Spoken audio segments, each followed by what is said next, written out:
or the fifth take or whatever it seems to take,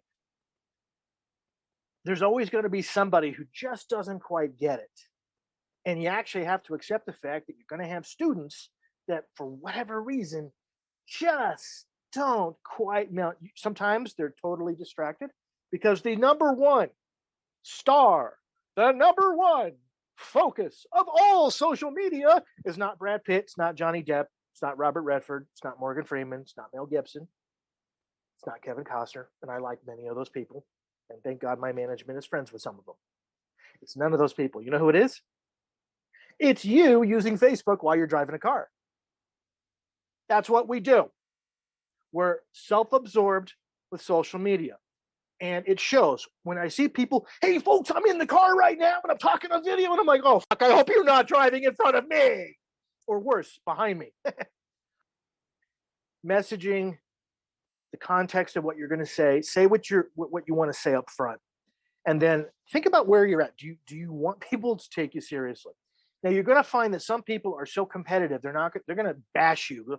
I can do this better than you. You can't let other people's stuff interfere with what you're doing. So how to make a movie. Here is a camera. It is not the only camera type that exists in the market today. This happens to be what I'm going to use for the moment to demonstrate. It's plastic. It's flawed. You're human. You are made in the manner of what I'll call perfection. All right. Which means if you have a problem, the plastic is probably the problem. It's not you. I hear people say, I'm technologically, disabled. No, you're not. You're not. The problem is not you. The problem is the plastic. And if it doesn't work, dump the technology. It's not ready for you or it doesn't fit. And you get the people who brag, oh, it works great for me. That's nice. Tell the nerds to F. I'm sorry. I promised you PG and I just went R. That's Monty Python R. On this particular smartphone, I've got this red symbol. A 12-year-old would refer to it as an app. Those of us who are over 12 refer to it as a computer tool that will, in fact, look like a camera. Actually, that's a fun selfie. How often do I get that shot? I should use that, put it on a box. Kidding.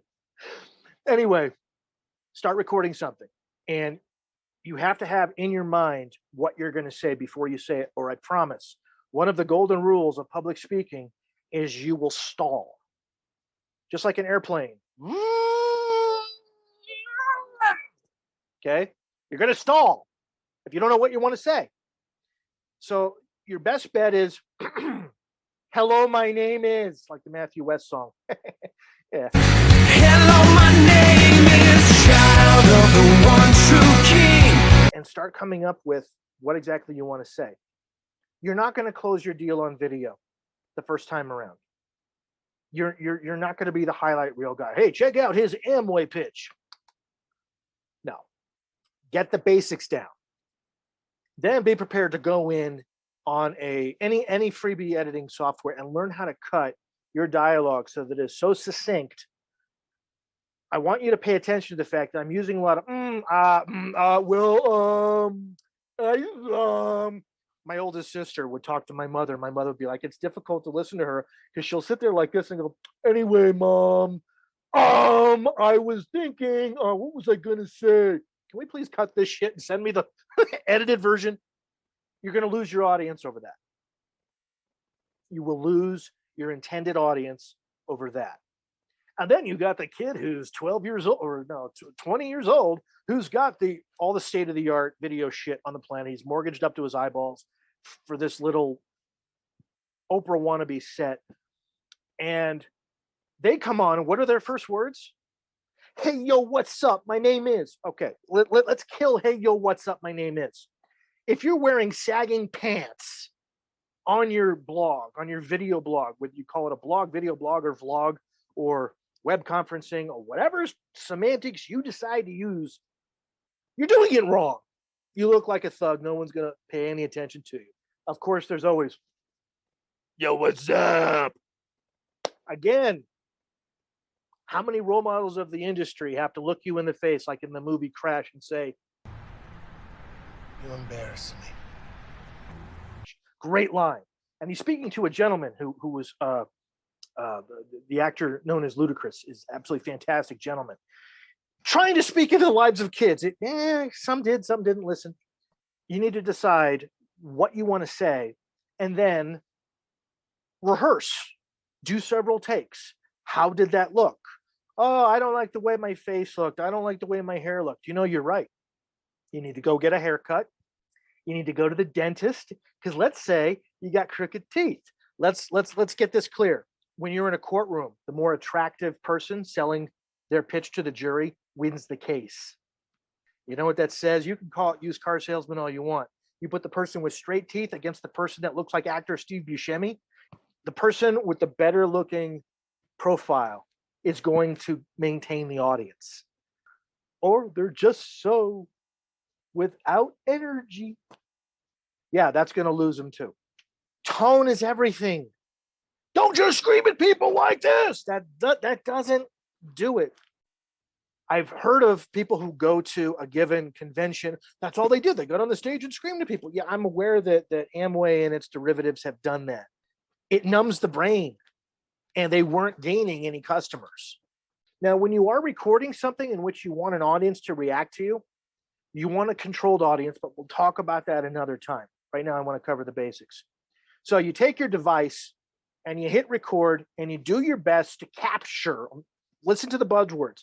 Everything in media is about learning what semantics, what words you need to ask the right question of the right source. Learning to ask the right question of the right source is everything in learning what you need to accomplish to get your movie done. You're making a conscious decision here to become a student of your craft. I remember Mr. Cosner talking about that on his, he was talking to a bunch of graduate students.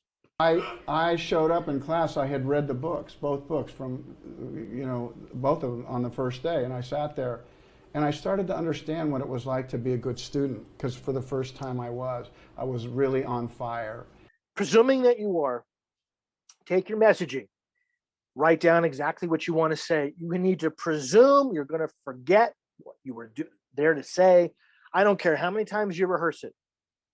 Your brain will stall, because you'll get there and you'll get hit with this supernatural realization that game on, lights on, everybody's recording. Now, how is it I can do this?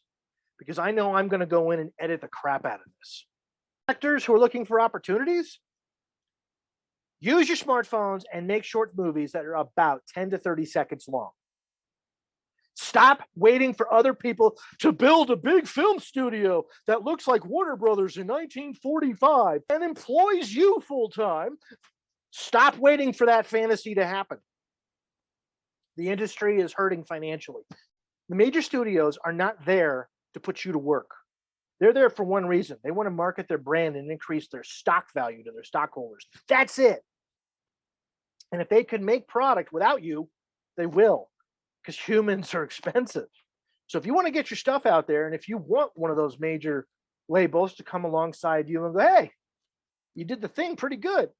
How much you want for that 10-second character in which you imitated Buster Keaton, or you imitated Charlie Chaplin, or you imitated pick a role? Doesn't matter. Go back and mine the classics, the public domain stuff, the stuff that's free. It's what they do. Okay, that's why we've seen The Count of Monte Cristo 28 times. That's why they're going to remake Romeo and Juliet yet again. It's free. You don't have to pay anybody for it. Make yourself a 30-second movie. Something that's genuinely funny. How do you know that? Go back and mine the classics. What worked before? Then, once you've recorded, start reading up and watching tutorials on the editing of all the classic films that you admire, and start to get in your head the editor's rhythm. Editing is the grammar of the language of cinema. Editing is the grammar of the language of cinema. And the reason why I'm saying this 3 times, that editing is the grammar of the language of cinema, is because you ignored me the first time, barely heard me the second time, and you finally heard me the third time. That's what William Shakespeare does. Thank you, Will. Okay, it's a Shakespearean approach to acting. It's also a teaching exercise. We say it 3 times for you to get it. The hand gesture is a bad public speaking move that you should not do. Sorry.